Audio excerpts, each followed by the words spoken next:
Oi, gente, tudo bem com vocês?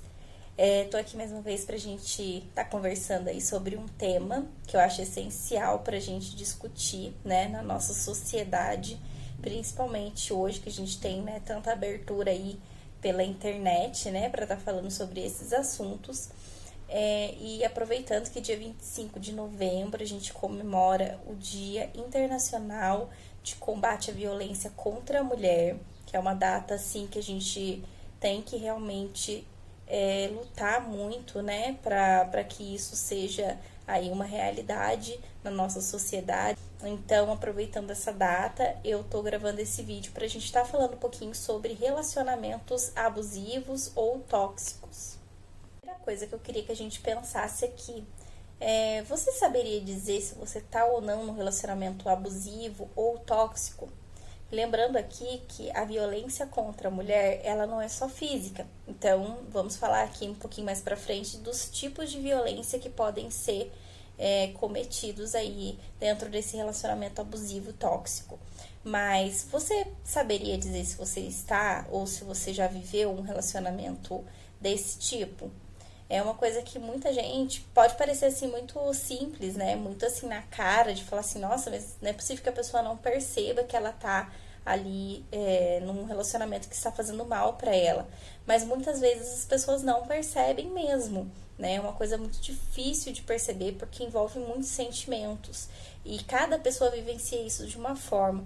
Então é muito importante a gente falar sobre isso, porque às vezes numa fala, a pessoa que está sofrendo esse tipo de violência ela vai identificar que aquilo acontece com ela. Às vezes ela nem tem noção de que aquilo se configura como um tipo de violência. Mas o que seria então um relacionamento abusivo, né? Um relacionamento abusivo ou tóxico é um relacionamento que não tem um nível de igualdade. Há uma desigualdade aí entre essas pessoas que se relacionam e uma delas se sobrepõe à outra. Então, você percebe que nos vários tipos de violência que a gente vai ver a seguir, uma pessoa ela vai se sobrepor à outra. Ela tem ali uma superioridade em relação à outra dentro do relacionamento. E isso configura já um relacionamento abusivo e tóxico, porque a outra pessoa que é diminuída, ela nunca vai ter voz e vez de se colocar, né? Se colocar a sua ideia, a sua posição, o seu ponto de vista naquele tipo de relacionamento, né? Só aquela outra pessoa que vai ditar as regras. Então, já começa por aí a gente pensar que um relacionamento que tem essa configuração pode indicar, sim, ser um relacionamento tóxico e abusivo. O aspecto é que esse relacionamento, quando ele é tóxico ou abusivo, ele traz muitas dúvidas, ansiedade, traz medo, aquela confusão mental, né? A pessoa não sabe identificar direito o que ela sente, como que ela tá se sentindo em relação ao outro, né? Como que ela se sente em relação até ela mesma quando ela tá com aquela outra pessoa. Então, é um relacionamento que te gera uma confusão mental muito grande. E também, muitas vezes, apresenta uma leve esperança de que aquela pessoa ela vai mudar em um certo ponto. Então, a pessoa fica ali, às vezes, naquele relacionamento, se sentindo mal, vendo que tá causando nela um sentimento ruim, mesmo que às vezes ela não consiga definir o que é aquilo, né, de uma forma simples e objetiva, mas ela sente que aquilo tá fazendo mal para ela de alguma forma, mas ela pensa assim, não, a pessoa vai mudar, isso é só uma fase. Eu queria só fazer um adendo.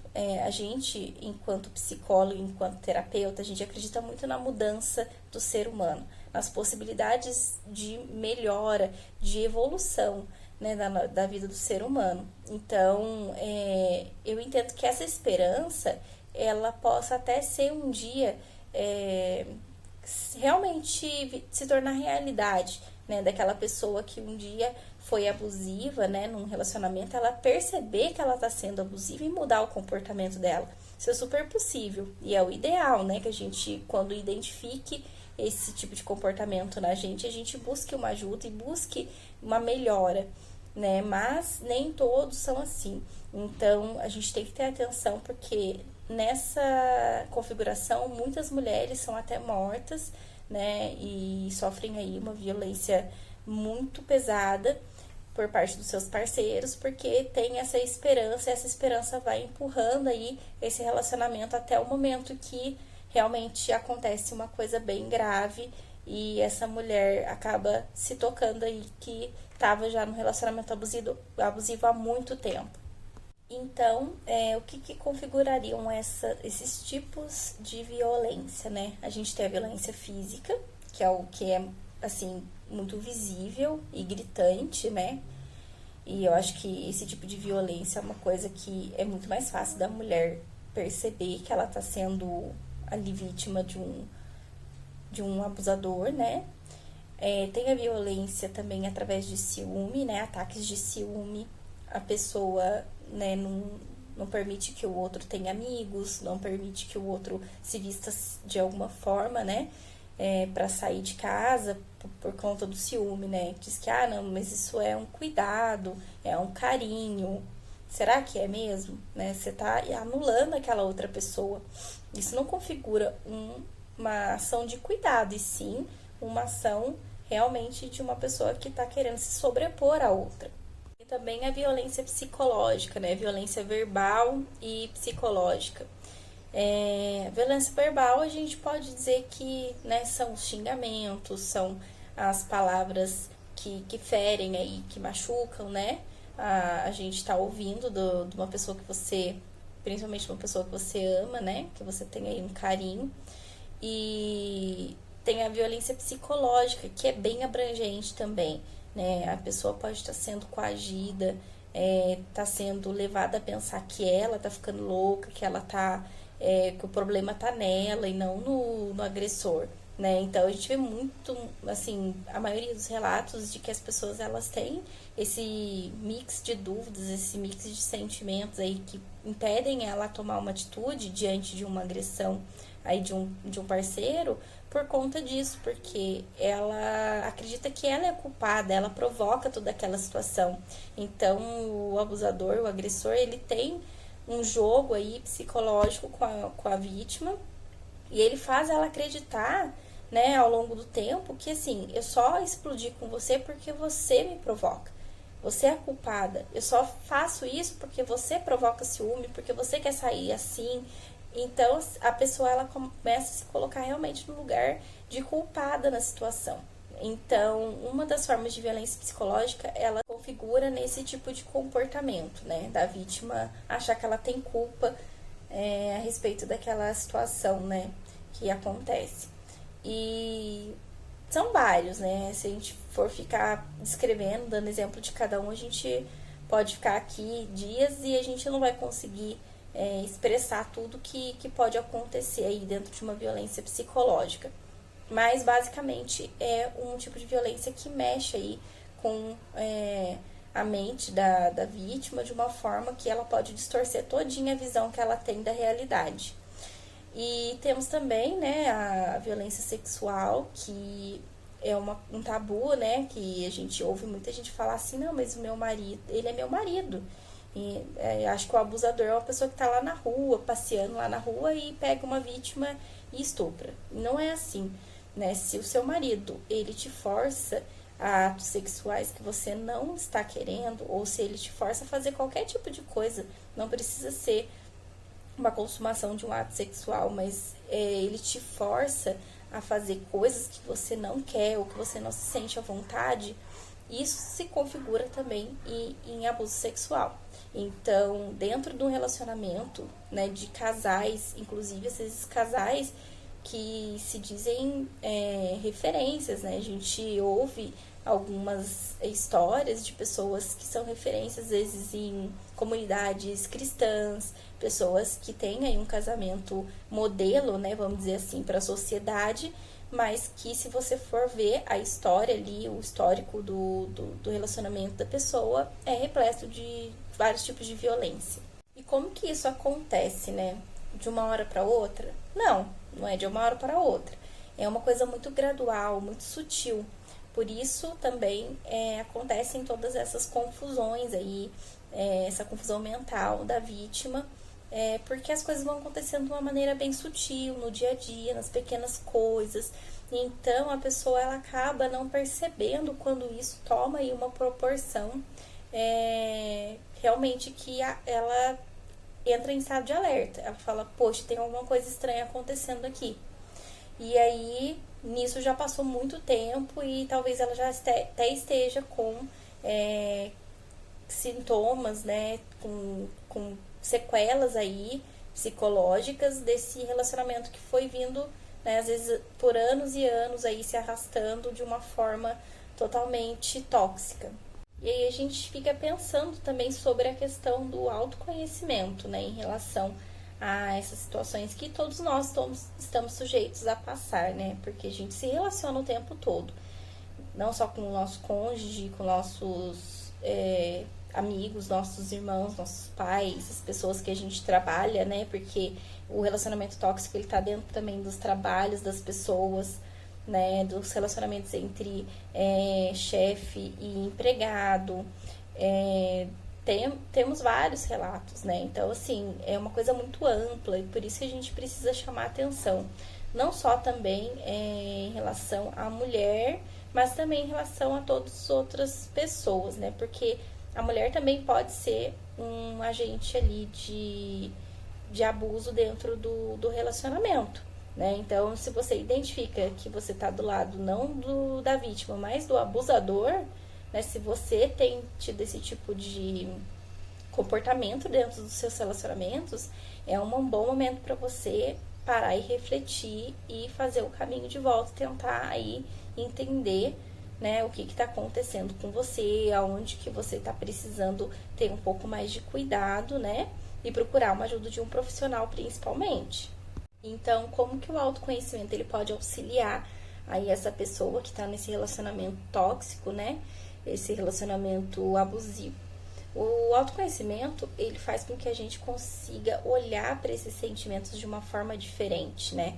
Que a gente consiga entender melhor, consiga ter uma clareza maior ao olhar esses sentimentos que a gente tem em relação às pessoas, né? A gente consegue separar um pouco mais do que é nosso com o que é do outro, né? A gente não vive essa simbiose, essa dependência emocional, porque a gente tem realmente, de uma maneira mais clara, né, essa base que nos sustenta dos nossos sentimentos, de como a gente funciona aí, né, na vida, em frente a diversas situações. Então, quando você está apropriado da sua história, apropriado de quem você tem muito mais chance de entender um sinal desse de uma maneira mais rápida, né? Uma maneira mais aí consciente do que está acontecendo. Outra coisa que o autoconhecimento ele contribui para a pessoa ter essa visualização de que ela está tendo seu comportamento modificado em função de outra pessoa. Ela vai entender que ela está modificando, a maneira dela de ser em função de outra pessoa, porque aquela outra pessoa não gosta da maneira que ela é. Então, é aquele pisar em ovos, né, que a gente fala. A pessoa começa a falar, pensar muito no que vai falar, pensar muito no que vai, da maneira que vai agir, porque aquela outra pessoa, ela vai explodir, né, ela vai ficar nervosa se ela falar alguma coisa que ela pensa. Então, ela vai suprimindo tudo aquilo que é natural da personalidade dela, que é natural dela ser. Então, a pessoa que ela tem um autoconhecimento, ela tem uma proximidade com os sentimentos dela, ela começa a perceber que ela não está sendo ela mesma, que ela está entrando num papel, que ela está desempenhando aí um papel, tendo uma máscara nesse relacionamento para poder agradar aquela outra pessoa. Então, isso também é um sinal de alerta, né? Se você sente que você está modificando todo o seu comportamento, os seus gostos, a sua maneira de se vestir, de agir, de conversar, de expressar suas ideias, de expressar quem realmente você é porque essa outra pessoa ela está exercendo sobre você aí uma relação de poder. Então, é uma coisa que a gente tem que ficar muito atenta e o autoconhecimento pode ser um grande aliado em relação a isso. Outro ponto em que o autoconhecimento pode ser muito valioso é que nessa questão dessa violência psicológica, né, que a pessoa faz de tentar distorcer todo as questões para que a vítima se sinta culpada pelo que aconteceu, né? A pessoa que ela tem um desenvolvimento maior do seu autoconhecimento, ela consegue entender se realmente aquilo é uma fantasia da cabeça dela ou não, né? Um exemplo bem simples, no relacionamento abusivo, a pessoa falar que você está agindo dessa forma e aí você me forçou a ser grosseiro com você porque você despertou isso em mim. Então aí você fica pensando, nossa, será que realmente eu fiz uma coisa errada? Ou será que realmente eu tô equivocada naquilo que eu tô fazendo? Será que realmente... E aí você fica, né, começa a entrar nessa paranoia de tentar justificar a ação do outro, né? E você fica com aquela dúvida na sua cabeça. Então, você tendo essa proximidade maior com o autoconhecimento, isso te ajuda a ter uma clarificação das suas ideias, né? Então, quando a pessoa ela te trouxer uma coisa, você não vai ficar se questionando. Você vai falar, não, eu não sou uma pessoa assim, ou não, eu não provoquei uma coisa assim. Isso aí foi uma ação do outro, eu não tenho nada a ver com isso. Então, você consegue se resguardar, né, nesse sentido aí de não se colocar no lugar de culpado. Queria trazer também um pouquinho sobre como que se configura também um relacionamento saudável, né? Porque a gente fala do relacionamento tóxico, algumas questões que a gente pode estar colocando para as pessoas se alertarem aí, né, em relação a isso. Mas a gente precisa também entender como que é um relacionamento saudável. Primeira coisa, que um relacionamento saudável é um relacionamento de troca. É um relacionamento de dar e receber. Né? A gente, quando está no relacionamento, a gente dá muito de si e a gente recebe muito do outro também. E isso que equilibra aí, né? Não fica pesado para as pessoas que estão dentro desse relacionamento. A segunda questãozinha é o respeito, né? A gente fala de respeito, a pessoa fala assim, não, mas ele me respeita, ele não me bate. Tá, o respeito, ele não é só não agredir. O respeito não é só não gritar com a pessoa ou, sei lá, ser grosseiro ou humilhar, né? Que é um tipo de violência psicológica também, que eu não citei, mas a humilhação é uma coisa que é muito destruidora para as pessoas, é uma coisa que destrói muita autoestima, autoimagem, então atenção para isso também. Mas o respeito também das decisões, né, das vontades, dos momentos que a pessoa está passando, respeitar aquele momento que a pessoa ela tá mais de uma maneira que ela não tá afim às vezes de fazer alguma coisa, não tá afim de sair, às vezes ela quer ficar em casa, às vezes ela quer no momento que ela tá mais introspectiva, ficar sozinha. Então o respeito, ele permeia tudo isso. Não é só uma questão de bater ou não bater, brigar ou não brigar. É uma questão de respeitar o posicionamento daquela pessoa naquele determinado momento da vida dela. O terceiro ponto é a questão do crescimento pessoal. Um relacionamento ele é saudável quando há um crescimento pessoal por ambas as partes, né? A pessoa te incentiva a crescer, a melhorar, a ser um ser humano melhor, a progredir, te incentiva nos seus sonhos, a perseguir realmente aquilo que você deseja para sua vida. Então, um relacionamento saudável, ele traz um crescimento. Então, você sente que aquele tempo que você passa com aquela pessoa é um tempo que adiciona coisas para sua vida, é um tempo frutífero, é um tempo que você realmente sente que a sua vida ela cresce. O quarto ponto é a questão da transparência e da confiança. Né? O relacionamento saudável, ele precisa ter esses dois pilares. A transparência, né, que faz com que as pessoas elas consigam se expressar, dizer o que realmente está sentindo naquele momento, sem medo de ser julgada, de ser ali agredida, né, por aquele tipo de pensamento. E também a questão da confiança, né? Ela não precisa ficar vigiando o outro em tudo que faz, na onde vai, né? Então, ela confia que o outro ele está inteiro ali naquele relacionamento, que ele realmente está envolvido ali e não tem essa desconfiança, né? Que a pessoa tá ali agindo de má fé, tá ali agindo escondido de alguma forma. Então, se há essa desconfiança, fica bem difícil estabelecer um relacionamento saudável. Então, essa transparência, essa confiança, elas são realmente a base para um relacionamento dar certo, um relacionamento realmente ser um relacionamento frutífero. Em quinto lugar, a gente tem a questão da liberdade, né? Que a liberdade ela vai permear também todos esses primeiros pontos que eu disse. Você poder ser quem você é, ter essa liberdade de falar o que você pensa, sem medo de ser julgado, né? De nenhum filtro, sem nenhuma interferência, sem nenhum medo, sem nenhum pisar em ovos aí, né? Com o que você vai fazer ou com o que você vai dizer. Então, a liberdade é isso. A liberdade é você dar ao outro a chance dele se conhecer melhor, dele ser realmente quem ele é naquele momento da vida dele. Porque a gente muda muito, né? Então, às vezes a pessoa fala assim, mas quando eu te conheci você não era assim. Gente, mas a gente nunca vai ficar a mesma pessoa até morrer, a gente vai mudando. Então, não tem como ser assim. Desde, eu te conheci assim. Tudo bem, você me conheceu assim, mas hoje eu sou assim. Então, acompanhar essa evolução do outro, né? Tá junto nesses momentos de mudança, aí de progresso, né? Na vida. Então, um relacionamento saudável, ele permeia todos esses pontos, né?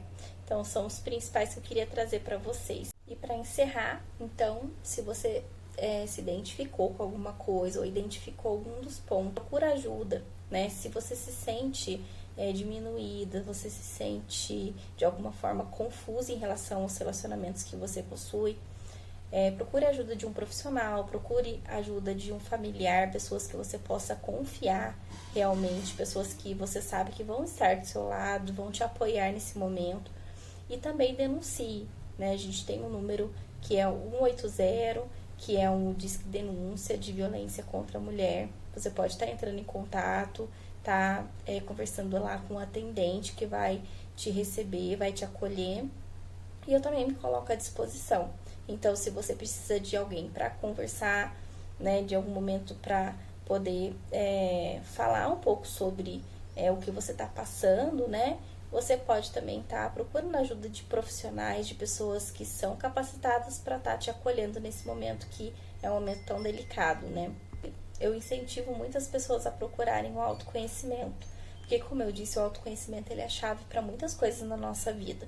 Então, se você sente que você não tem uma clarificação aí de sentimentos, que os relacionamentos que você teve ou tem são permeados por essa confusão mental, essa dificuldade de entender o que é seu, o que é do outro, fica tudo uma relação simbiótica, uma relação de dependência, né, do outro, procure um profissional, invista no seu autoconhecimento, faça terapia. Gente, nem sempre sair desse relacionamento tóxico e abusivo é o suficiente. Então, a pessoa que está passando, passou por isso, precisa se cuidar.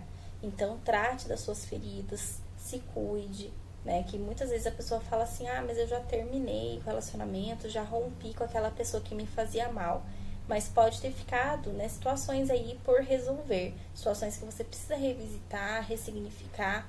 Então, se você já passou por isso, você sente que tem muita coisa que ainda você não consegue aí entender bem, que ainda te causa um certo mal-estar, ou uma confusão, ou um mix de sentimentos que você não consegue explicar o que é, né, que te causam aí realmente sentimentos que não são tão fáceis de conviver, procure a ajuda de um profissional. Não se sinta sozinha, né, nesse momento, porque eu creio que a maioria de nós já passou por uma situação dessa, né, seja com um companheiro, ou seja em casa com um familiar, ou até mesmo no seu trabalho, né, no seu ambiente aí de trabalho também. Então, procure uma ajuda, não fique sozinha, né, tente da maneira que for possível para você buscar isso de alguma forma, né? E eu me coloco à disposição. Aqui no meu link tem na minha bio, no Instagram, e eu tenho também aqui no YouTube o meu contato de WhatsApp. Você pode estar entrando em contato se quiser saber um pouco mais sobre como funciona a psicoterapia online, que é a modalidade que eu atendo. Você pode estar chamando aqui, a gente marca um horário pra gente conversar, explicar certinho como que é e como que isso pode te ajudar nesse caso, tá bom? Eu agradeço todos que viram até aqui. Um beijo. Tchau!